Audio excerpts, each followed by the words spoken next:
Olá pessoal, sejam muito bem-vindos ao YumiCast, o podcast da Auriba Brasil. E no episódio de hoje vamos explorar um tema muito importante, diria que um tanto quanto vital. Vamos falar sobre os exames de sangue e sua relação com a saúde do nosso coração. Eu sou o Rodrigo Moreira e está começando o YumiCast.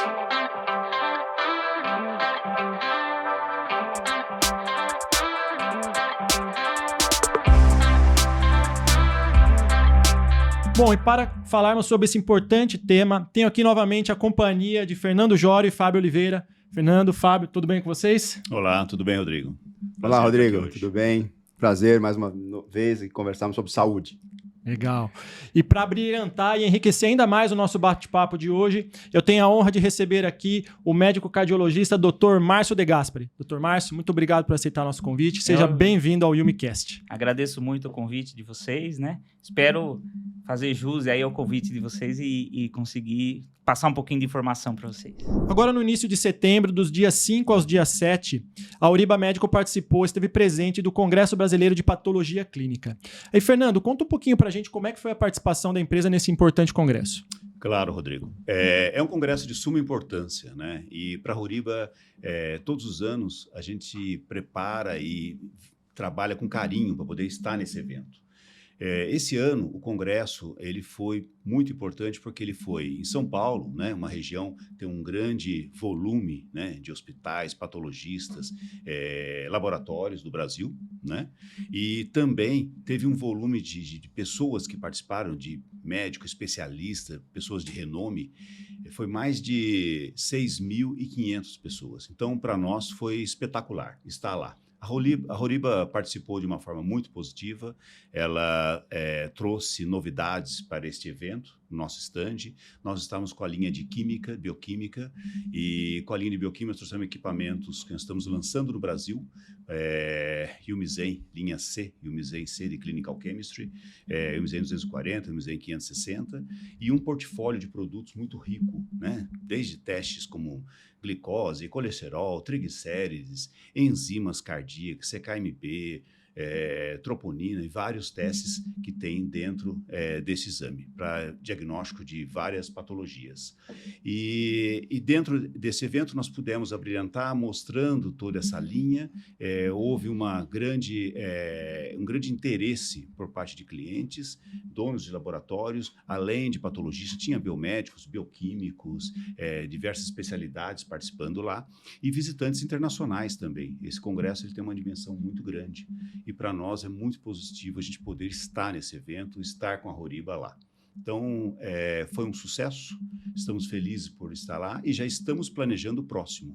No próximo ano, estar participando deste evento e de outros congressos de suma importância também que tem no Brasil e no mundo. Legal, Fernando. E agora, referente ao lançamento da nova linha, né, de bioquímica, como você comentou, a linha Yumizen C. Fábio, conta pra gente como é que foi essas ações lá no stand de Auriba, como é que foi a receptividade dos clientes lá? Olha, Rodrigo, eu estou muito seguro em dizer que o lançamento foi um sucesso. Tá? Nós tivemos a oportunidade de apresentar os dois modelos de equipamentos que nós vamos comercializar, o Yumizen C240 e o 560. Mais que isso, mostrar todo o portfólio de testes, né, que é um portfólio robusto de testes. E uma coisa que foi muito interessante, né, a aceitação do cliente, que a gente teve essa percepção, foi a apresentação que nós fizemos sobre os reagentes para rodar esses testes, né? Sobre os reagentes que serão fabricados aqui pela Auriba Brasil. Né? Isso, o nome da Auriba por trás disso já traz uma confiança para o resultado, para o médico que vai pedir, para o paciente que está fazendo. Então, isso foi muito positivo para nós. Nós conseguimos colher esse sentimento do pessoal, dos participantes, e observar que realmente atingimos nosso objetivo, que era apresentar da melhor forma possível a nova linha de bioquímica da Auriba Brasil. Perfeito, Fábio. Realmente eu também tive a oportunidade de estar presente lá durante os 3 dias de congresso e, sem dúvida, o time da Auriba está de parabéns por essa marcante participação que nós tivemos nesse congresso desse ano. Bom, queria pedir agora para você, Dr. Márcio, se apresentar para o nosso público, conhecer você um pouquinho mais. Tá, joia. Bom, meu nome, como foi dito, é Márcio De Gasperi, né? Eu sou médico esse ano há 25 anos, né? Legal. Eu me formei em 1998, aqui pela Faculdade de Medicina de Jundiaí. Fiz residência de clínica médica no Santa Marcelina, e a minha formação em cardiologia é no Instituto Dante Spazanese, né? Fiz 3 anos lá de cardiologia, 2 anos de cardiologia clínica e 1 ano de reabilitação cardiovascular. Legal. E, doutor Márcio, segundo os dados da Sociedade Brasileira de Cardiologia, cerca de 14 milhões de pessoas desenvolvem ou sofrem de alguma doença cardíaca, né? E cerca de 400 mil pessoas acabam morrendo, falecem decorrente a alguma complicação de doença cardíaca. E eu queria perguntar para você, quais são então essas principais doenças cardíacas que tanto acometem a população? Bom, a doença mais prevalente aí é a hipertensão, né? A gente tem uma estatística muito grande aí, que pelo menos 1/4 da população adulta é hipertensa, né? Então, se a gente for olhar na nossa mesa aqui, pelo menos um tem que ser. Muitas vezes... Vamos falar massa, né? No mínimo um. A hipertensão, na verdade, ela é subdiagnosticada, né? Assim, muito pouco faz diagnóstico, porque as pessoas acreditam muito que tem que ter sintoma para ter pressão alta, né? E, infelizmente, a hipertensão ela é silenciosa. Né? Esse que é o perigo. E muito subtratado. Por incrível que pareça, tem pacientes que... doutor, vim fazer um check-up. Faz quanto tempo que você não veio na consulta? Faz 3 anos. Toma algum remédio? Eu tomo esse para pressão. Falei, peraí, você não veio fazer check-up? Né? Você veio cuidar da sua pressão. Né? Então, infelizmente, ela é subestimada pela população, porque ela não dói, ela não arranca pedaço, né? Ela vai trazer problemas a longo prazo. Né? Além da hipertensão, o que a gente vai falar muito aí, né, são as doenças que são as tragédias, né? Que são as doenças cardiovasculares por embolia, que é o AVC e principalmente o infarto, que é o grande vilão aí que você está falando. Porque o infarto, muitas vezes, a primeira manifestação da doença é a morte súbita. Né? Então, esse que é o grande problema. Mas a boa notícia é que temos armas para a gente prever, né? A gente não consegue prever 100% dessas coisas, mas a gente tem armas para prever. E a terceira doença que a gente tem uma grande quantidade de pessoas no mundo também é a insuficiência cardíaca. A gente tem menos do que as doenças cardiovasculares embólicas. No entanto, a insuficiência cardíaca tem uma mortalidade muito alta. Um paciente com insuficiência cardíaca, ele morre mais do que qualquer paciente com câncer, exceto o de pâncreas. Caramba. Então, é uma patologia onde existe um tratamento, né? Hoje a gente tem armas muito boas, todas medicamentosas, mas sem tratamento a mortalidade é maior do que a maioria das neoplasias. Então é um assunto de suma importância. Sim. E temos uma arma também de vocês para diagnóstico e prognóstico dela. Bacana. Você comentou aí do infarto, né? O infarto realmente todo mundo aqui já ouviu falar, provavelmente conhece alguém que infartou, teve um infarto, né? Então, conta pra gente o que é o infarto, né? E por que ele ocorre no nosso... Assim, o infarto é a morte do tecido cardíaco. Então, quando eu tenho um tecido cardíaco que morreu, eu digo, olha, tive um infarto. Mas a gente tem estágios, né? Então, vamos imaginar que é um desequilíbrio da oferta e do consumo de oxigênio. O meu músculo precisa de um tanto de oxigênio e eu estou ofertando menos. Isso pode acontecer tanto pelo aumento da oferta como o aumento do consumo ou a diminuição da oferta, tá? A célula primeiro, ela começa a perder o potássio dela. Então, a gente tem estágios, perdeu até 30% do potássio, isquemia. Vocês já ouviram esse nome? Já. Sim. Perdeu mais que 30% do potássio, lesão da célula. Perdeu todo o potássio, morreu. Aí é o infarto. Entendeu? Então, a gente tem alguns casos onde eu tenho infarto por aumento do consumo, uma crise hipertensiva muito grande, uma insuficiência aórtica, onde eu não tenho uma irrigação perfeita da coronária, e eu tenho o clássico, né? Que é o infarto por obstrução. Essa obstrução tem algumas doenças, como... Tem um nome diferente, médico tem nome feio para coisas difíceis, né? Angina variante de Prinzmetal, né?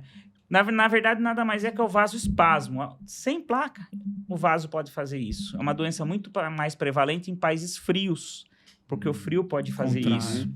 Mas a gente tem aqui também. E o mais comum é a trombose, é o êmbolo, é o trombo que vai obstruir a artéria. Ô, doutor Márcio, por curiosidade apenas, Claro. eu ouvi falar que, de um modo geral, na prevalência é maior em pessoas de uma faixa etária X, por exemplo, em torno de 40 anos, alguma coisa. Existe algum estudo nesse sentido? Isso é fato ou não? É mais um comentário da população? Fernando, assim, a gente tem, claro, quanto maior a idade, maior o risco, porque eu tenho os fatores de risco, que é a hipertensão, a diabetes, o tabagismo, né, o colesterol mais alto. Então, essas doenças, ao passar do tempo, quanto maior o tempo, elas vão aumentando o risco. Sim. Mas a gente vê no dia a dia, puxa, o paciente tinha 35 anos, ele teve um infarto, ele teve 40 anos. Sim. Será que esse cara tem uma placa de 90% que cresceu nos últimos 15 anos? Parece que não. Então, isso é uma coisa que eu gostaria de conversar com vocês hoje. Esse é um negócio interessante, que é o que a gente consegue prevenir bastante. Sim, verdade. E aproveitando, o que a gente escuta bastante é que os pacientes mais jovens, quando tem infarto, ele é muito mais letal do que os mais velhos. Sim, isso é real. Porque vamos imaginar um paciente que tem uma lesão de 90% na coronária, né? Então, o miocárdio dele está adaptado com isso. Ele já gasta menos energia. Ele já tem circulação colateral. Nosso corpo cria uma colateral que irriga lá. O jovem, ele não tem colateral. É um negócio agudo, súbito, abrupto. Então, ele não tem defesa. Ele fechou... E a morte súbita, normalmente, é por evento arrítmico, né? Esse cara, tem um infarto fulminante, não chegou no hospital. Ele, normalmente, o infarto fez com que ele tivesse uma arritmia potencialmente fatal, que mata a arritmia. Então, quando o cara chega no hospital, o risco de morrer dele diminui bastante. Porque se ele tiver uma fibrilação ventricular, eu tenho o aparelho para desfibrilar. Aliás, pediram para eu trazer hoje, mas eu esqueci. Eu só não entendi por quê. Era melhor ter trazido, né? Uma conversa prática aqui.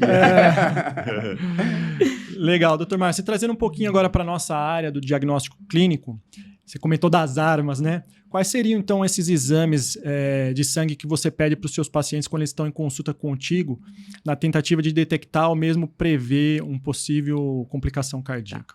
Eu queria dividir um pouquinho essas armas em duas, né? Eu vou dividir nos exames que eu vou ver inflamação e vou ver os exames que eu vou ver os fatores de risco, tá? Legal. Então, o primeiro que eu queria falar é da inflamação, tá? Então, vamos imaginar o jovem que infartou. Esse jovem, muito provavelmente, ele não tem uma placa de gordura na coronária de 90%. Ele deve ter uma placa de 5%, 10%. Uma placa mole, com maior chance de romper, certo? E o que faz essa placa romper? É uma microinflamação. Essa placa, para ela romper, ela tem que estar inflamada, entendeu? E aí que entra um exame que a gente pede de rotina, cardiologista pede de rotina, que é o PCR ultrassensível, né? Legal. A proteína C reativa, ela é uma proteína do fígado, né? Legal. Produzida pelo fígado. E antigamente a gente tinha o PCR, que ele servia, tá com pneumonia, o PCR tá alto, tá com gripe, o PCR tá alto. Com o advento da dosagem do ultrassensível, que é capaz de dosar até 0,030 miligramas por decilitro, ou seja, o mínimo, eu consigo ver a microinflamação. Interessante. E com esse exame, eu consigo ver a probabilidade de ter um evento. Até 0,10, médio. Esse é na maioria dos kits, tá? De 0,10 a 0,30, perdão, até 0,10 baixo. De 0,10 a 0,30 médio e acima de 0,30 alto. Lembrando que esse exame deve ser colhido sem vigência de nenhuma inflamação, né? Se eu tiver com gripe, se eu tiver com uma pneumonia, uma infecção urinária, uma unha encravada, uma gengivite, né? Ela tem que ser colhida, né? Sim. Então, assim, o que se traduz para mim? Não existe aterosclerose, formação de placa de gordura sem inflamação. Então, se eu estou inflamado, eu estou fabricando placa. Interessante. E na medida que eu tenha a placa, se eu estou inflamado, eu tenho a chance dela romper. E aí, a gente tem intervenções que são eficazes para a gente diminuir. Desde dieta, exercício, né? A gente é chato, né? Cara, eu tenho hipertensão, dieta, exercício. Eu tenho diabetes, dieta, exercício. Eu tenho colesterol alto, dieta, exercício. Meu PCR está alto, dieta, exercício. Né? E a gente tem intervenções medicamentosas, né? Que diminuem essa inflamação. Então, a gente age muito nisso, né? A gente escuta, nossa, meu cunhado faleceu, puta, ele não tinha nada. O cara chega no consultório com essa história, fala, tinha. Vocês não viram. Não foi investigar, né? Foi saber. Não tem evento à toa. Não É. tem evento à toa. O corpo vai dando sinais, né? Dá sinais. É. E a gente consegue vê-los, né? A gente consegue vê-los. E o infarto nada mais é do que essa plaquinha rompeu, ela joga esse conteúdo lipídico na corrente sanguínea. Aí meu corpo entende que aquilo lá é um corpo estranho. E aí a plaqueta vem, ó, E agrega. e agrega. Aí eu faço um trombo que chama trombo branco. Ah, Eu tenho uma dorzinha, tal, mas eu não ocluí a artéria inteira. Se eu intervir aí, AS, clopidogrel, que são as medicações que diminuem a ação da plaqueta, o próprio remédio do colesterol, diminui o consumo, heparina, eu inibo ela, esfrio o processo e para por ali. Se eu não fizer isso, eu Vai viro um acumulando. trombo vermelho. E esse trombo vermelho faz oclusão total da artéria, que é o infarto fulminante, fatal, que é o que a gente vê no jovem, né? E uma dúvida, doutor Márcio. O doutor mencionou, né, sobre a PCR, que é muito importante, né, o nível de inflamação. E enzimas cardíacas, o doutor costuma pedir também, em que estágio? Uma CKMB ou troponina? O doutor entra nisso e em que momento? Fernando, esse exame não é um exame do consultório. Não é? Não é um exame do consultório. Ah, tá. Não é um exame Ok. do consultório. É. A gente pede a CPK, depois a gente vai falar um pouquinho mais sobre a CPK, quando a gente for falar, a gente vai falar um pouquinho de urgência, né? A gente pede mais para ver efeito colateral muscular da estatina. Aí eu uso ele no consultório. Essas medidas, elas não são preventivas a nível Entendi. ambulatorial, Entendi. tá? Eu vejo, às vezes, infelizmente, hoje o povo... A internet estraga algumas coisas na nossa vida, né? Doutor Ah, Google. É o Dr. Google. Doutor Google. Olha, eu vim encaminhado pelo meu dentista que me pediu uma CPK e tava 500. E ele falou que eu devo ter infartado.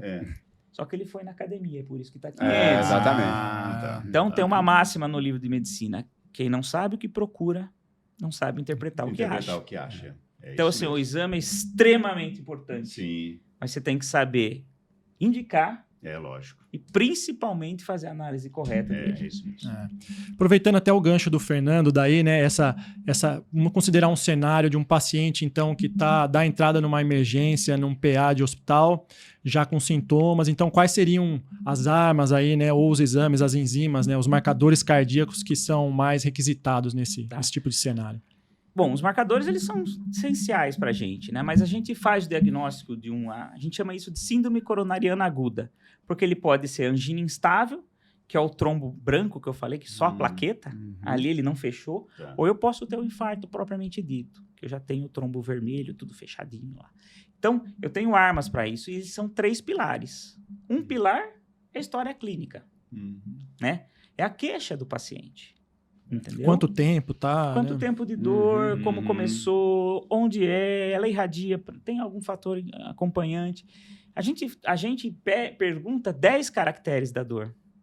Com isso, na nossa cabeça, a gente já pensa, essa dor eu me preocupo, essa dor eu não me preocupo, tá? Mesmo que a que eu não me preocupo, eu posso estar errado. A gente prossegue, Sim. tá? O segundo passo é o eletrocardiograma, tá? O eletrocardiograma, ele dá muitos sinais pra gente. Eu falei da isquemia, eu falei da lesão. A isquemia tem uma alteração no eletrocardiograma. Ela tem a inversão de uma onda que chama onda T. A lesão, que é a perda de potássio maior que 30%, tem outra alteração no eletrocardiograma, né? Que é o infradesnivelamento do segmento ST. Eu estou falando termos técnicos, mas é só para mostrar para vocês que a gente tem armas para isso. E eu tenho a corrente de lesão, que é o grande medo do médico plantonista, né, de ver, que traduz para mim, a artéria está fechada. É o supradesnivelamento do segmento ST. Então, o eletro é uma grande arma, né? No consultório, você pede eletro para o paciente e fala, não, doutor, não vou fazer isso, não mostra nada. Não Nunca é dá verdade. nada. Nunca não dá é nada. verdade, não é verdade. Eu sou um defensor do eletro, dei aula de eletro na faculdade, na residência de clínica, muitos anos, e eu sou entusiasta do eletro e fico revoltado quando falam isso. Mas é uma arma que a gente tem monstruosa ali na sala de emergência, Sim. tá? Os marcadores, eles são importantes, né? Mas os marcadores, eles vão ter um delta. Provavelmente, se o cara chegou com 30 minutos de dor, o marcador vem negativo. Tanto CKMB como CPK, e a troponina. Entendeu? Então, essa curva, como ele vai aumentar, que vai me dar o diagnóstico. Então, no paciente que tem a dor típica, que tem alteração do eletro, eu tomo a providência antes de ter os marcadores. No entanto, eu posso ter um infarto com eletro normal. Entendi. Se eu acreditei na dor, o eletro está normal, eu trato como tal e espero o marcador para confirmar se eu estava certo ou errado. Então, o marcador, você vê que cada um tem o seu papel. O seu momento, o E seu papel. eu preciso dos três Em conjunto. Se pra gente complementam, pra né? se Para complementar. complementar. Sim.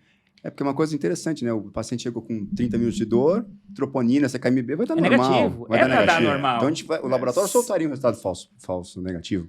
Sim. Mas se, por exemplo, o cara chegou com 30 minutos de dor e a troponina estiver alta, eu vou desconfiar. Opa, não é. Sim. Aquele é o basal, né? Uhum. A troponina tem a curva, a gente tem como tem táticas, né, para se fazer o diagnóstico. Sim. Então, o esperado é que o primeiro venha normal mesmo. Sim. E ele tem que ser colhido, Exato. porque ele vai servir de base de comparação. Isso, base de comparação. Sim. Bacana. E aí, o paciente nesse estado, nessa situação, de chegou no hospital com dor, então você tem que fazer um acompanhamento por algum período, 1 hora, 2 horas. A cada 2 horas está fazendo, Não 1 hora não está tenha fazendo dúvida. Ele tem que ficar embaixo da asa do uma médico. CKMB e uma troponina, Certeza. frequentemente até realmente... Acompanhamento. Para a gente ter o diagnóstico. Quando eu tenho o supradesnivelamento, que é o que eu vejo que está ocluída, eu posso ter o vasoespasmo. Então, eu faço uma droga. Se eu estiver voando muito e falando muito de medicina, que a gente fica entusiasmado. Não dá não. Se eu, Super eu dou uma interessante. droga que é vasodilatadora. Se for só um vasoespasmo, ele dilata o eletro zero.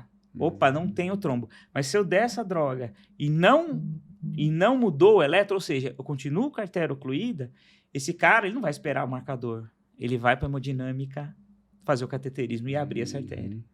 Entendeu? Então tem de A a Z. Com eletro normal, tá me garantindo que não está ocluído. Então eu faço aquele processo que eu falei ali atrás. Eu esfrio. Enquanto eu espero, o marcador esfrio. Puxa, realmente era um infarto. Beleza, eu já fiz o tratamento, tá certo. Puxa, não era nada, tá bom. Ninguém vai condenar você por ter pecado por excesso, mas pela falta, Sim. Certeza. com certeza. Sim. É muito interessante. Realmente é um conjunto, né, de ações, de análises que vão dar um... É um conjunto, né? Aí vocês veem uma parte, mas assim, que é essencial, mas a gente tem um global aí pra gente fazer o diagnóstico. E falando um pouquinho dessa enzima aí, a CK, né? A gente falou bastante, o Fernando citou. O que é a CK, né? E qual que é a diferença do CK para o CKMB, por exemplo? O CK é a creatinoquinase, né? Que, na verdade, é uma enzima que tem nos músculos. Ele tem no músculo, ele tem no cérebro, tem no pulmão, né? Ele tem frações. Por ter no músculo, ela é completamente inespecífica. Se eu tiver febre, ela está alta. Se eu for na academia, ela está alta. O jogador do Corinthians, se tiver com a CK alta, ele está com risco de lesão. Os jogadores fazem. E o que tem a ver isso com infarto? Né? Eu tenho uma enzima que é específica do coração, que é a CK, a fração MB. Né? A fração MB, ela corresponde em 4% do valor total da CK. Tá? Então, diante de um quadro como a gente chega no pronto-socorro, eu vou dosar a CK e a CKMB para ver se é infarto. Para eu dizer que é uma lesão do miocárdio, eu preciso de duas coisas. Eu preciso da elevação no tempo que eu estou pensando, né? Fala, olha, estou com 4 horas de dor, é para começar a elevar. Correto. Elevou. E eu preciso de uma proporção. Como é 4%, se eu tiver abaixo de 4 de CKMB em relação ao CPK, provavelmente é uma CPK aumentada e a MB vem atrás. Se tiver entre 4 e 15% a CKMB, provavelmente eu tenho lesão do miocárdio. Ou seja, proporcionalmente eu aumentei mais a CKMB do que a CK. Entendeu? Tem algumas doenças, né, onde eu tenho a macro CKMB, eu tenho mais que 25% do total de CKMB. Também não é de lesão miocárdica, tá? Então, eu preciso da curva, certo? E eu preciso também da proporção. Sim. Tá? Bem interessante. E tem mais exames pedidos também, o Dr. Márcio comentar, né? Troponina, mioglobina, outros exames que são pedidos juntos também por cardiologistas, essas medidas, elas são mais específicas, né? Elas são mais específicas, né? A troponina é uma proteína do miócito, do músculo do coração. Então, ela é mais específica, né? O seu aumento, ele é mais específico do coração. Mas, né, também tem a sua elevação, Correto. certo? Então, assim, dosei a troponina. Depois de um tempo, eu vou dosar de novo. Se for a ultrassensível, depois de 2 horas. Sim. Se for a troponina comum, entre 3 e 6 horas. E eu preciso de uma elevação de 20%. Correto. E eu tenho os falsos positivos, né? Ela pode aumentar numa doença renal, num trauma cardíaco, numa cardioversão. O cara chegou com arritmia ou cardiovertia, a troponina vai estar estourar. estourando. Entendeu? Isso é No importante. paciente renal crônico, né? Então, assim, ela tem a sua limitação, Claro. né? E a troponina, diferente da CKMB, que ela sobe e cai em 48 horas, eu tô zerado, a troponina pós-infarto, ela fica dias, né? Ela pode ficar até uma semana elevada. Entendi. Entendeu? Então, eu posso pegar uma troponina alta, mas o cara infartou faz 5 dias. Então, de novo, a história clínica, o eletro, a apresentação do paciente é extremamente É importante. um pra gente. conjunto de fatores. É um para conjunto. o diagnóstico. Legal. E falando da troponina ainda, a diferença dos tipos da troponina I para a troponina C. T, desculpa. A T é a troponina estrutural. A I é a que interage com o cálcio, coactina, miosina para fazer a contração. Na verdade, para a gente, em termos práticos, a troponina, a gente só vai ver o valor de referência lá. Ah, tá. Não pede específico. Não tem uma na especificidade diferente para a gente, não. Para a gente, não. Tá? Legal. Dependendo do kit que tiver, a gente tem o valor. O que é interessante é a curva e principalmente a elevação de 20%. Né? No período esperado. Elevou, opa, eu tô tendo lesão agora. Tá? Interessante. Bem interessante. E até um ponto, então, a troponina é bem importante que seja quantitativa. Sim. Um resultado quantitativo. Quantitativo, Porque no sim. passado, quando eu trabalhava no laboratório, talvez você também, Fernando, É, a mesma a gente coisa. tinha aquele sistema qualitativo. Positivo ou Sim ou negativo? não? Sim ou não? Sim ou não? Mas nesse caso, o quantitativo é fundamental. O uso do CPK, CKMB tem uns 30 anos, né? É bem antigo. Quando eu fiz residência de clínica, não tinha troponina. Antes não Quando eu existia fiz troponina. cardiologia, Não tinha tinha troponina. Não. Né? Não tinha. Então a gente usava CPK e CKMB. A troponina veio, a gente engatinhou, veio a positivo e negativo, né? E agora a gente faz quantitativa sem dúvida nenhuma. Sim. Os kits melhoraram, né? Sim. Agora a gente tem até outra sensível. Né? Exatamente. Que a gente mudou o patamar, né? Mudou a isso, confiabilidade isso. no exame, Vai mudou o evoluindo, patamar, evoluiu muito, né? E é interessante que isso tudo vai ajudando o diagnóstico, né? Sim. Hoje a gente tem em hospitais unidade de dor torácica. O cara chega com dor no peito, ele não sai de lá sem um diagnóstico. Ele não pode sair de lá sem um diagnóstico. Porque antes saía. O cara tomava um Voltaren no braço e morria em casa. Puxa.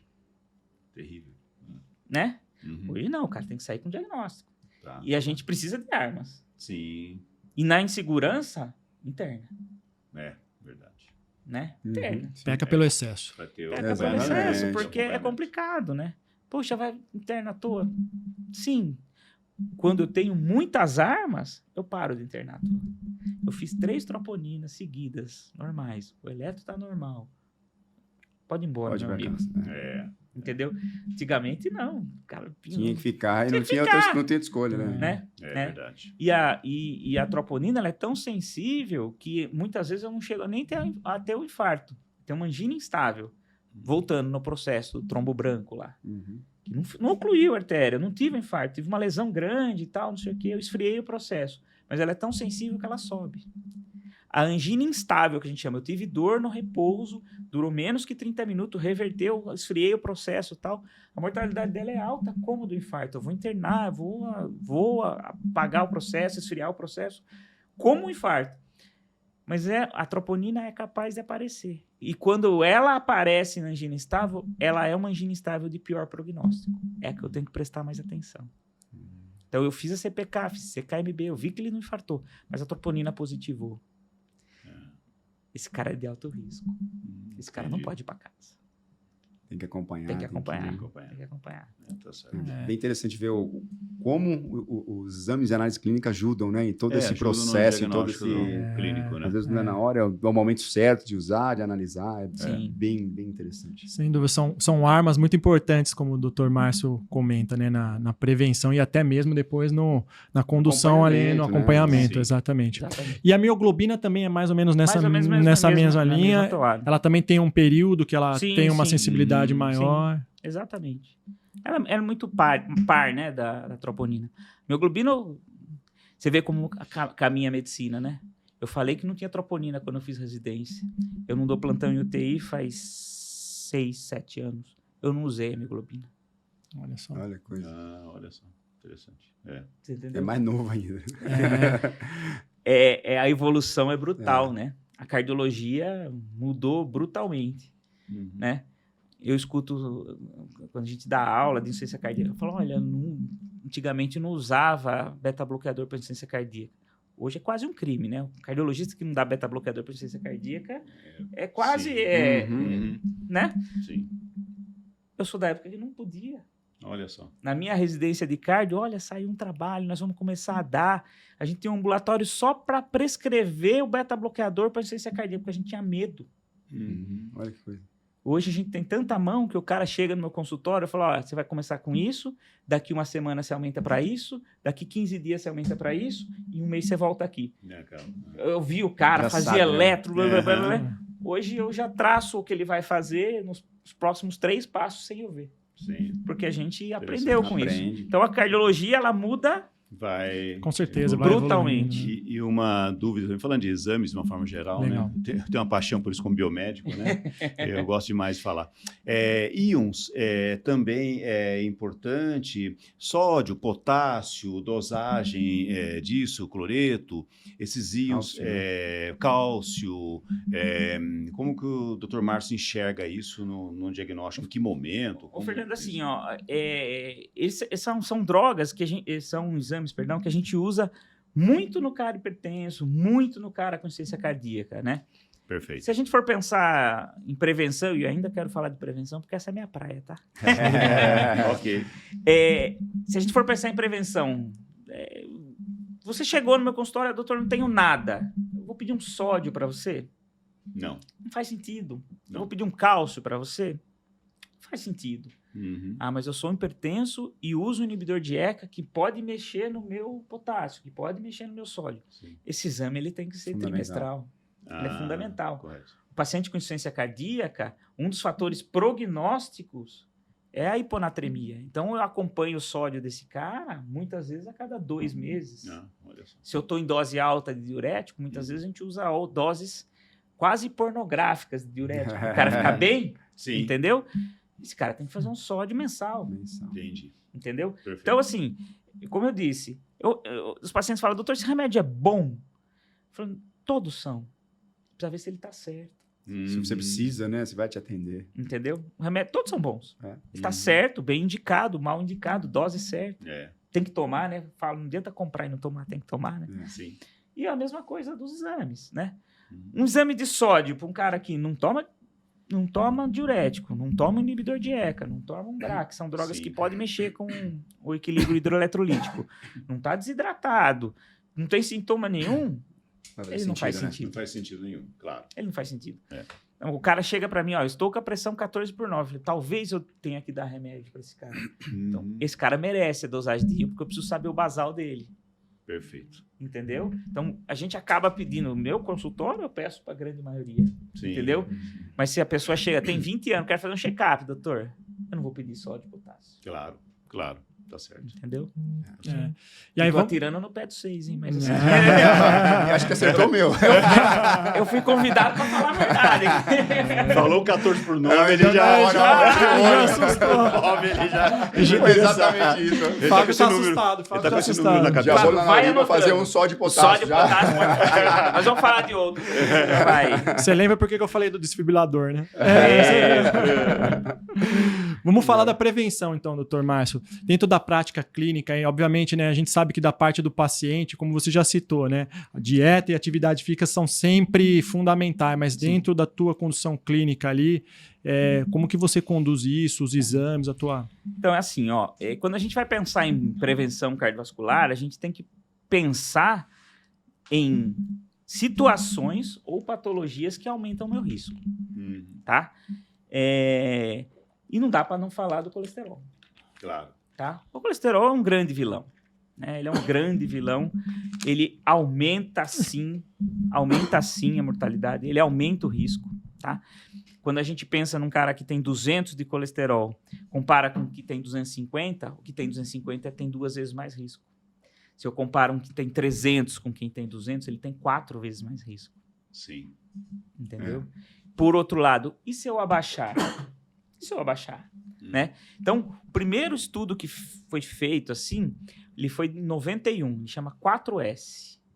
É um estudo escandinavo, né, que pegou 4.444 pacientes. Tudo é 4, né, no estudo. E eles pegaram pacientes de alto risco. Alto risco. O cara já tinha infartado, é um cara de alto risco, que hoje a gente carrega aqui. Mas eles pegaram um basal e tinha uma média de colesterol extremamente alta, de 220 até 310, que hoje em dia é pornográfico, né? Sim. E dividiram em 2 braços. Num deram simvastatina de 20, né? Que é uma droga que reduz pouco o colesterol, e no outro braço, dieta. Né? O braço da simvastatina reduziu 25% o colesterol. Não reduziu muito. Não reduziu muito, mas reduziu. E o braço da dieta aumentou 1% o LDL. Aumentou 1%? É difícil fazer dieta. É difícil. E aí, o que aconteceu? A mortalidade do grupo que tomou um remédio que hoje é fraco diminuiu 30%. Mortalidade não, é MACE que a gente chama, que é evento duro. Infarto, AVC e morte súbita. Diminuiu 30%. Então, isso faz eu pensar em 2 coisas. Sim, abaixar o colesterol diminui a mortalidade. Correto. Então, eu preciso baixar. Sim. Mas outra coisa faz eu pensar. O remédio do colesterol faz mais do que isso. Porque ele diminuiu muito pouco para diminuir tanta mortalidade. Sabe o que o remédio faz? Ele diminui a inflamação. Aquela que a gente falou. Então, a estatina, ele é um grande aliado nosso para proteção em quem tem placa, entendeu? E hoje, muito diferente, né? Hoje a gente tem novos estudos. O meu LDL, que é o colesterol ruim, né? O LDL alvo para quem tem uma placa maior que 50% é 50%. É super baixo. É bem baixo. Sim. Super baixo. Super baixo. Né? Então, tem alguns pacientes que jamais conseguem dose máxima de estatina, mais ezetimiba, e precisa usar a famosa injeçãozinha lá, imunossupressora, para diminuir, né? Inclusive um paciente, vou homenagear meu cunhado que mandou para mim lá, vai ter que usar, porque não abaixa, né? O colesterol genético, né? Então, assim, o colesterol é um grande vilão. Sim. A gente sabe que abaixando ele, quanto mais abaixa, mais eu protejo. A pressão tem uma curva em J. Vocês já ouviram falar isso, curva em J? Não. Então, o risco está aqui, ó.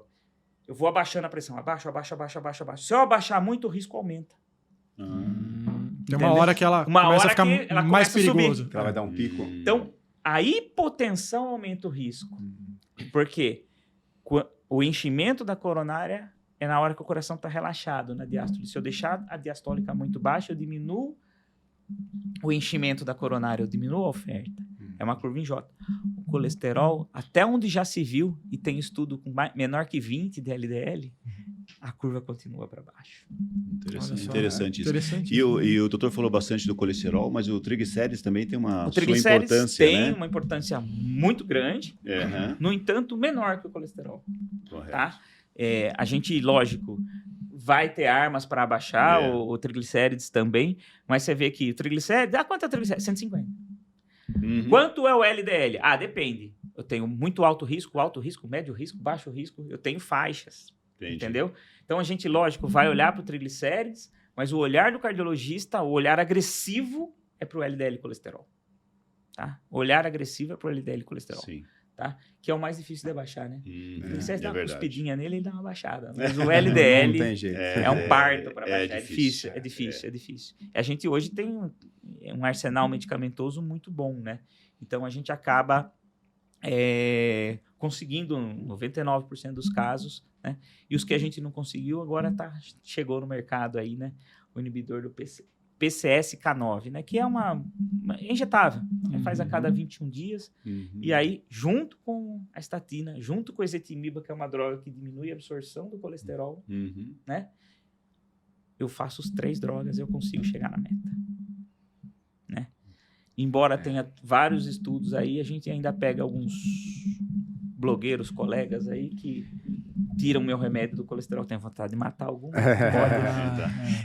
E falam que, não, mas isso aqui, você tira o remédio do colesterol, porque o remédio do colesterol abaixa a testosterona é vida. Então, apesar de vários estudos, a gente briga com isso ainda. Ainda é bastante isso. Mais do que vocês imaginam. E puxando o gancho da prevenção, doutor Márcio, só para entender um pouquinho. Então, dieta e o exercício físico são fundamentais, né? E fora isso, tem outros fatores também que acabam afetando no dia a dia, o estresse, tudo que até o paciente no dia a dia que vive hoje faz o melhor possível, tentando fazer alguma dieta, tentando fazer algum exercício físico, um pouco mais, um pouco menos, mas também o estresse e outros fatores, acho que afetam bastante na saúde, e é difícil, né, para o cardiologista acompanhar aquele paciente e fazer com que ele seja o mais saudável possível. Fernando, isso é difícil até de medir, né? Como é que eu vou medir o estresse? Não tem como medir isso. Tem um questionário tal, não sei o quê, mas a hora que você olha no olho do paciente, você olha e fala, esse cara está desesperado. Verdade. Tá tudo bem com você? Tô ótimo. Mas não tá. Mas por dentro não ele tá... Não tá por dentro, não tá. Não tá. É evidente, né? Então, às vezes, o cara não fala, não se abre, ele responde errado. Porque senão, você dorme à noite? Durmo. Daí a mulher tá do lado e fala assim... Você tem brigado? Não. Então, assim... às vezes o cara não admite, mas às vezes é uma coisa difícil de mensurar. E assim, não tem dúvida. Nós estamos falando de um processo de uma microinflamação. Você acha que uma descarga de raiva, de ódio, não sei o quê, não diminui, não aumenta isso aí? Nossa, Sim. com certeza. Hoje a gente tem trabalho estatístico mostrando que meditação e oração reduz risco cardiovascular. Se o inverso reduz, por que o estresse não vai aumentar? Com certeza. É verdade. Com certeza. Faz sentido. Entendeu? Então, assim, o cuidar, a prevenção é falar dos nossos exames, mas a prevenção é o que você come segunda-feira à noite, é o exercício que você faz, é a fé que você tem, é o quanto você dormiu, entendeu? Se o seu intestino funciona bem, se sua próstata não faz você levantar 4 vezes à noite, se você não tem refluxo, tem insônia, se você tem apneia do sono, tudo isso acaba com a qualidade de vida. Um conjunto. São pequenas coisas, né? Eu acho que vocês conhecem o Enéas Ferreira Carneiro, né? Sim. Foi o cara mais brilhante com o qual tive aula, né? E ele falava, você sabe o que é um problemão? Problemão é uma somatória de probleminhas. É verdade. É verdade. Todo sentido. O infarto, ele é um problemão. Mas ele não é, culpado foi aquela coxinha que você comeu. Claro que não. Não, Ela é uma somatória. Ela é uma somatória. Um histórico de... Sempre uma somatória. Sempre. E de algum tempo já, né? Então, assim, a gente vê paciente, teve infarto, morreu, não sei o que, daí você vai lá, puxa, o cara faliu, o cara separou da mulher, entendeu? A gente não é... Um conjunto de não coisas. Não é incomum a gente juntar e ver um conjunto de coisas. Por isso que a consulta de prevenção não basta eu pedir o exame e falar, toma esse remédio. Eu tenho que olhar no olho do cara e ver se ele não está desesperado. Eu preciso saber se ele dorme à noite. Eu preciso saber se ele tem ereção para transar com a mulher dele. Eu preciso saber tudo isso. Porque isso é qualidade de vida. Entendeu? Às vezes um negócio que você, né? Você julga besta, acaba com a vida do cara. É verdade. Entendeu? É verdade. Doutor Márcio, ainda no ponto de prevenção, né? A gente está falando muito de alimentação, que é importante, sono, estresse, muita coisa envolvida. Indo um pouquinho pro diagnóstico, né? Para os exames. Existe algum período que seria interessante um paciente acompanhar? Por exemplo, paciente de 40 anos, anualmente, é o suficiente para ele fazer uma bateria, um check-up? Isso é uma pergunta difícil, né? Você fala, paciente de 40 anos que não tem nada. Beleza, uma vez por ano tá ok. Tá tudo normal? Tá tudo normal. Então, a minha resposta para você é, qual a periodicidade? O médico responde sempre assim, depende. É. Se é um cara de alto risco, Hum. e eu tomei uma medida, eu quero ver em 60 dias. Entendi. Eu quero ver, eu já falo para ele, ó, não vai estar bom, mas eu quero saber se a gente está indo no caminho certo. Uhum. Entendeu? Do mesmo jeito, não você. Vai lá e não tem nada. Vai no consultório, não tem nada. Fiz todos os exames, todos normais. Cara, eu vou repetir em 3 meses. Volta ano que vem. Volta ano que vem. É. Entendeu? Uhum. E além dos exames que a gente faz, os exames bioquímicos, tudo, a gente trabalha muito com exames de imagem, né? Sim. Hoje, o teste ergométrico é uma arma que a gente tem, Sim. boa, bonita e barata. Um teste ergométrico bem feito, ele me traz informação sobre arritmia, sobre pressão, sobre capacidade física, que me traduz a capacidade cardiopulmonar, Uhum. sobre entupimento, Uhum. entendeu? Ele não é o melhor exame para ver nada, mas o cara vê tudo, É. É. entendeu? Então, é um exame reprodutível, se eu fizer aqui, fizer ali, ele tem que estar igual, Uhum. fácil, barato, né? E que, assim, ele tem que ser feito como medida preventiva. Agora, a periodicidade depende muito Depende do do que a caso, pessoa caso tem. a É o caso. que eu falei, tem o hipertenso que volta depois de 3 anos para ver se, né? Tá certo, tá Tá tudo tudo certo. né? Entendeu? Esquece E que- tem o cara que quer fazer check-up de 3 em 3. Né? Esse cara tá doente também, né? Com certeza. Amigo, calma. Entendeu? Eu vou pedir para você, volta em 3. Ó, tem 2 iguais, cara. Faz isso com você. Vai viver, né? Eu juro que eu não vou lá de É. 3 em 3 meses. Não. No consultório. Não, é assim que eu ganho dinheiro, vocês também, né? A gente não pode ser hipócrita, mas assim, É. eu tô lá pra cuidar da saúde. Se o cara indo lá, ele tá sendo mal, ruim pra ele, eu tenho que falar, ó, chega, cara, chega, aqui não. Com certeza. É. É tudo um equilíbrio, né? É tudo Não é equilíbrio. nem pra mais nem pra menos, um excesso nem de menos, né? Sempre buscar um Exatamente. equilíbrio. Né? Agora eu quero falar de mais 2 exames, Com certeza. tá? Primeira coisa que eu queria falar, segunda, terceira, quarta, já falei várias, né? Mas um dos 2 que eu queria falar é sobre a resistência insulínica. Muito interessante também. Que é um negócio que eu acho um pouco negligenciado pelo médico clínico, Ok. menos pelo cardiologista. Por que eu estou falando isso? A resistência insulínica, o que é isso? O meu corpo, eu vou falar de um jeito bem para todo mundo entender, tá? O meu corpo começa a precisar produzir mais insulina porque eu não estou utilizando de uma forma correta. E por que eu não uso a minha insulina de forma correta? Eu não uso porque eu estou acima do peso, porque eu como mal, por genética. Entendeu? E essa resistência insulínica, ela vai chegar antes da diabetes de 4 a 12 anos. Nossa. É muito antes. Muito precoce. Muito precoce. E por que eu estou preocupado com isso? Sei lá, demora tanto para virar uma diabetes? Porque as lesões macrovasculares, que são essas plaquinhas que a gente falou, É. elas não começam no dia que a diabetes começou. Elas começam anos antes, com a resistência insulínica. Uhum. Isso precisa ser visto e isso precisa ser tratado. Então, a dosagem da insulina, nem sei se vocês têm. Temos dosagem também da no insulina. Temos a portfólio. dosagem. Portfólio, com certeza deve ter tudo, né? Sim. A dosagem da insulina, e uma coisa que a gente usa muito, que é o índice de Roma, né, que nem todo laboratório acaba fazendo, que é um índice prognóstico, né? Ele vai mostrar para mim o risco do cara desenvolver diabetes. Isso tem um valor muito grande para mim. Primeiro porque eu já alerto, ó, você vai ser diabético, vamos pisar no freio, vamos fazer dieta. Eu não preciso medicar esse cara, mas ele precisa saber que ele está indo para um caminho errado antes da glicemia chegar a 140 e a hemoglobina glicada chegar com 7. Sim. Isso aí, o cara, né, no Google, ele vai lá, como é que eu vejo diabetes, esses 2 aqui, ele vai lá no laboratório, posso escolher sem pedido? Pode, ele paga, ele faz. Puxa, eu tô com diabetes. Isso aí não interessa. Esse cara perdeu tempo, ele perdeu anos. Então, a dosagem da insulina, ela é extremamente importante hoje no meu consultório. Eu faço essa dosagem. Eu acompanho essa dosagem. Interessante. Eu sou agressivo com essa dosagem. E hoje, cada vez mais, porque a gente hoje tem drogas que reduzem a mortalidade e melhoram a insulina. Né? Antes, remédio para emagrecer. Remédio para emagrecer aumentava a mortalidade. Né? O Brasil hoje tem uma droga que chama sibutramina. Ninguém usa aqui, né? Não. É uma droga que só tem no Brasil por causa de um lobby. Porque ela aumenta a frequência cardíaca e a pressão arterial. Olha. ela emagrece, né? Mas Hoje em dia, todos os remédios que são lançados na prateleira da farmácia para diabetes, todos, eles têm que comprovar que eles não aumentam o risco cardiovascular. E muitos deles, quando foram comprovar isso, mostraram que ele reduz o risco. que reduz o risco. Poxa. Entendeu? Tanto que tem os inibidores do SGLT2, as glifosinas, hoje eles são mais usados por mim do que pelo endócrino. Eu prescrevo para insuficiência cardíaca e para proteção renal. Olha que interessante. Interessante. Entrou na Interessante. farmácia popular, Hum. a mulherada usa porque emagrece, né? Aí pronto.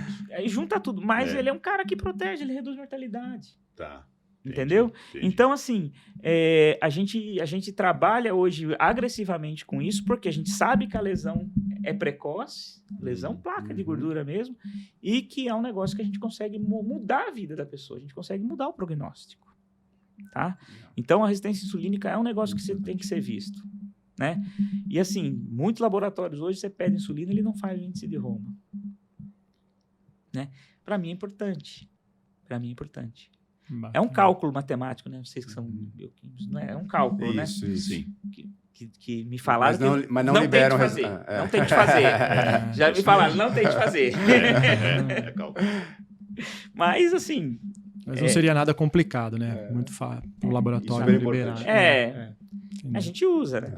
Eu olho lá a insulina, eu quero que meu paciente tenha 10 insulina. Daí o cara vem lá, o índice tá até 25, ele tá com 23, tá feliz da vida. Chega Pô, lá, tô já, abaixo. já leva uma, né? É. Não, eu quero 10. É verdade. Você comentou da insulina, né? Que tinham mais dois, mais um, dois, né? três. Mais um. Mais um. Mais um. É um exame que o nefrologista, é a cara do nefrologista, e que o clínico e o cardio tem que aprender a pedir, né? Que é a dosagem da albumina na urina, Olha. Ah, interessante, olha aí. tá? Quando a gente pensa numa doença renal, Sim. vamos pensar no paciente renal. Qual a primeira coisa que a gente pensa? Puxa, hemodiálise. Primeira coisa que a gente pensa, né? Sim. É. Mas a grande maioria dos renais crônicos vai morrer antes de chegar na hemodiálise. Essa que é a verdade. Poxa. Ele morre de doença cardiovascular antes de chegar na hemodiálise. É uma doença agressiva, ela aumenta extremamente o risco cardiovascular, tá? E a insuficiência renal, ela tem graduações, grau 1, grau 2, 3, 4, 5, que é o dialítico, né? Grau 2 para frente é perda de função. Eu vejo na creatinina, eu calculo o clearance nas calculadoras, eu peço o clearance de creatinina. Mas a insuficiência renal grau 1 é a perda de proteína na urina. Então, quando eu sou diabético, quando eu sou hipertenso, não fazer essa dosagem é muito complicado. Tem que fazer. Porque se eu pego uma insuficiência renal grau 1 no começo, hoje eu tenho armas medicamentosas específicas para isso. Acabou de lançar uma segunda droga, classe de droga, para tratar isso, né? Então, assim, eu tenho armas. O cara que perde proteína na urina, a função renal dele deteriora com o passar do tempo muito mais rápido do que quem não tem. Com a idade, a gente vai perdendo função renal. Sim. É normal. Uhum. Mas quem tem proteína na urina, essa perda é muito mais agressiva. E eu trago o cara para a curva de cima, medicando. Se eu ver. Se vê. Né? Se pegar. E é um negócio assim, que você vê...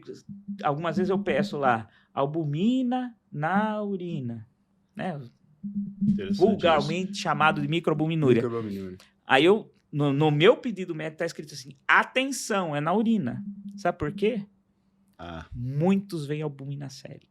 É, A albumina sérica é mais comum, é talvez. bem mais comum, né? Tem qualquer portfólio de teste, é mais comum. requisitado. Né? Interessante isso. Então, assim, é um negócio que, assim, que às vezes eu peço e não vem. Ou vem errado. Ou vem errado. Aí eu falo para assim, tá faltando um. Da urina. Da urina não presta Não pra quis nada, escolher, né, doutor? né? Não quis escolher. Já tinha, eu tava com pressa. Pois você vai voltar lá e colher. Tem que fazer. Porque ele é muito importante para mim. Eu falo para os pacientes, eu exagero um pouco, mas eu falo para eles, essa microalbuminúria, para mim, é tão importante quanto o eco. Porque no eco, eu vou ver se a pressão estragou seu coração. E na microalbuminúria, eu vou ver se a sua pressão estragou seu rim. É tão importante Maravilha. quanto, não deixa de É, ser, né? é. Tão importante Entendeu? quanto. Porque se tiver, eu vou te proteger. Né? Sim. Então, é muito importante. E é uma campanha, a gente vê, é lógico, você vê os nefrologistas, eles fazem aula para os clínicos, falam, Sim. viu, precisa pedir. Não pode deixar chegar estragado aqui.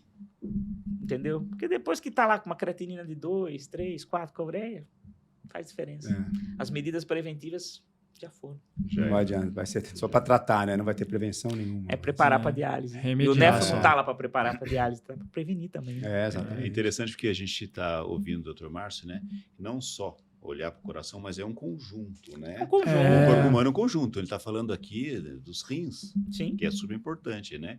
Então, é um órgão afetando o outro. Então, Sim. você não acompanhar como um todo, analisar como um todo, fazer um diagnóstico bem feito, como o Dr. Márcio acabou de falar, você acaba podendo ter um problema lá na frente e não diagnosticou dessa forma. Então, ele entrou nessa parte, né, de rins, que eu achei super interessante. Eu gostei de ouvir isso. É interessante mesmo. Eu jamais imaginava também um exame, por exemplo, de albumina num cardiologista, né? Para microalbumina, né? E é de novo aquela questão do equilíbrio, né? Do corpo, né? Então, se um órgão que não seja o coração, mas no caso os rins, está sendo afetado, ele vai te dar um desequilíbrio ali que pode afetar até teu coração. Então, ou a microalbumina, no meu entendimento, é um grande marcador de risco cardiovascular. Olha lá, tá vendo? Olha só, O cara entra no meu consultório, ele sai com pedido de microalbumina. interessante. Muito Ele interessante. vai sair. Assim como resistência à insulina também, que eu jamais imaginava. Porque o coitadinho do coração, ele é tratado como vilão, mas ele é vítima, né? Você vê que todo mundo judia dele, né? Eu gostei disso. Eu gostei da defesa Essa do coração. Cardiologista defendendo o coração. Gostei. Seu amigo do peito, né? Exatamente. Se eu não defender o pobre coitado. Muito legal. Legal, doutor Márcio, na última semana aí, né, nós fizemos a divulgação desse podcast internamente, também nas nossas redes sociais, e nós recebemos algumas perguntas e eu queria compartilhar com você aqui, selecionei algumas. Tá. A primeira delas é, quando uma pessoa tem um infarto, né, quanto tempo depois é possível detectar o aumento dos marcadores cardíacos aí, né? Tá. Então, como você citou.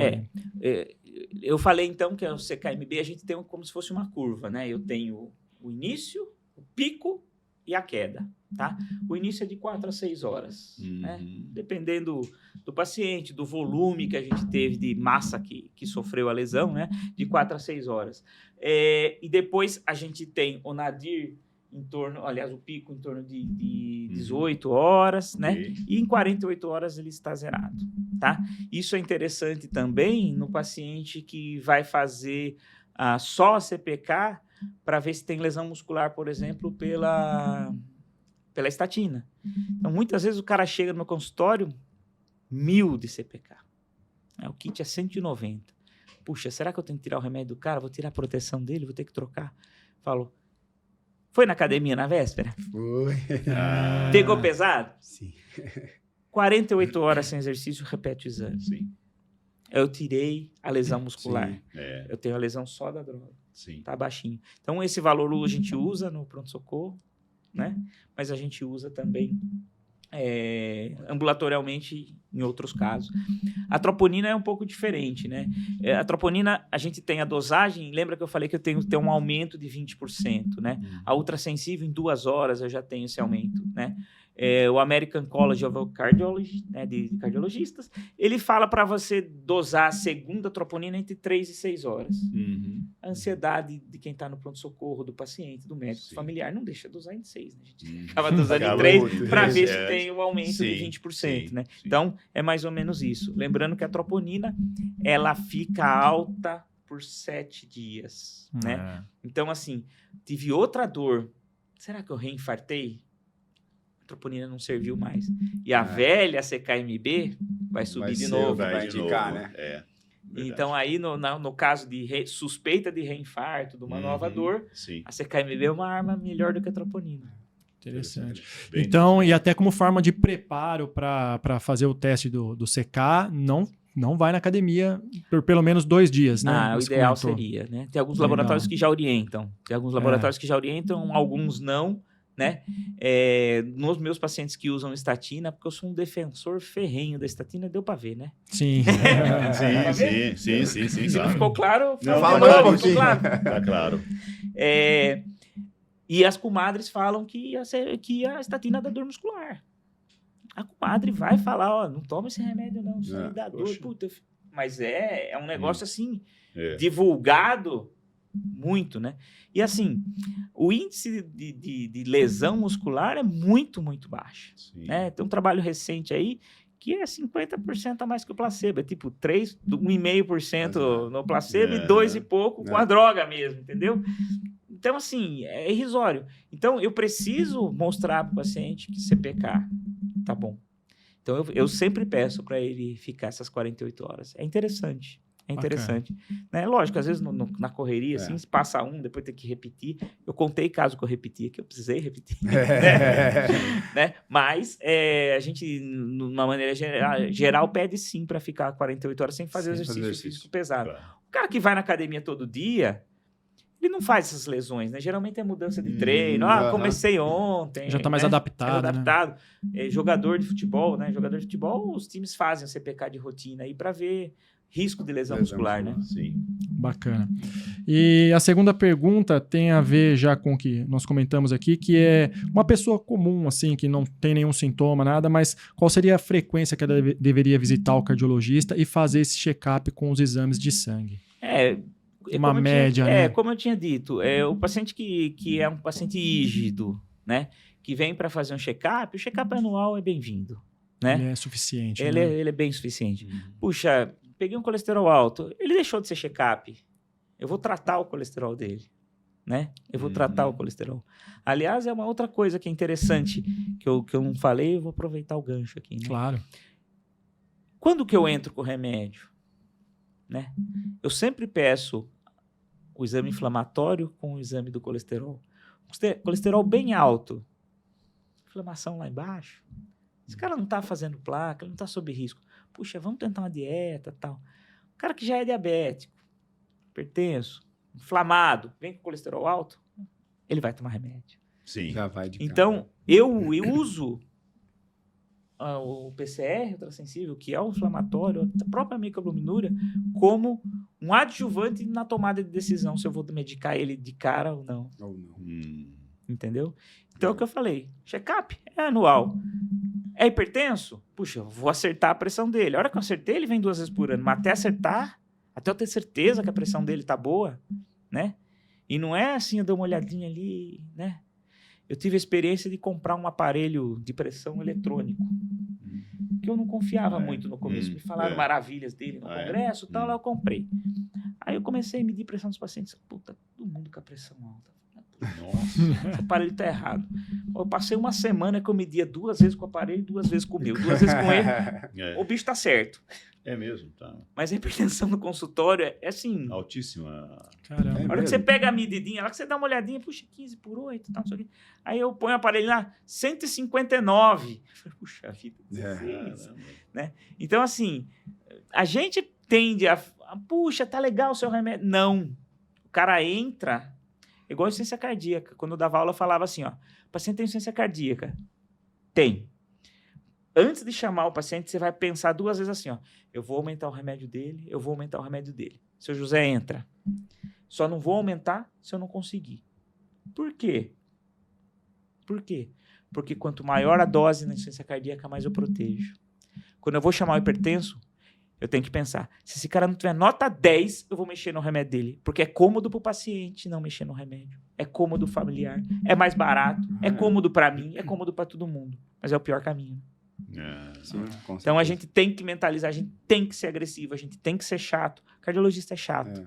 Vocês entram lá, eu cobro, tem que fazer exercício. Tá certo. O cara fuma, eu já aviso, ó, você vai vir 20 anos comigo. Se você vier 50 vezes, as 50 vezes eu vou falar para você parar de fumar. Ah, doutor, mas eu já sei. Tem trabalho científico, perguntava-se para a pessoa, por que você não para de fumar? O maior índice de resposta, sabe qual é? Porque o meu médico não falou que eu precisava parar de fumar. Depois que eu li esse artigo, nunca mais um fumante todo sai mundo escuta do meu isso. consultório que eu não cutuque ele. Todas as vezes. Todas as vezes.